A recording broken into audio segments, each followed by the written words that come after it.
Hukmdorlar havas qilsa arzigulik shifokor haqida eshitganmisiz? Keling bugun shu haqida gaplashamiz. U 11 million insonning islomga kirishiga sababchi bo'ldi. 5700 ta masjid qurdirdi. 6 million mushaf tarqatdi. 10 minglab yetimlarga g'amxo'rlik qildi. 9500 ta quduq ochdi. 124 ta shifoxona, 104 ta madrasa qurdirib, 840 ta Qur'on kursi tashkil etdi. Ba'zi davlatlar hukmdorlari ham havas qilsa arzigulik bu ishlar Quvaytlik shifokor Abdurahmon Sumaytga tegishli. U shunchaki shifokor emas, balki insonlarni haqqa da'vat qiluvchi fidoyi bir musulmon ham edi.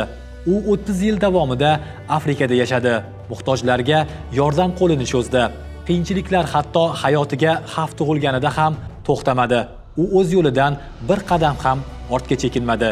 Natijada o'zining xayrli ishlari bilan millionlab odamlarga baxt ulashdi. Ularning xotirasida bir umrli komil bir musulmon sifatida muhrlanib qoldi. Islom ana shunday oddiy odamlarni ham haqiqiy qahramonlarga aylantira oladi. Bunga tarix ko'p bora guvoh bo'lgan.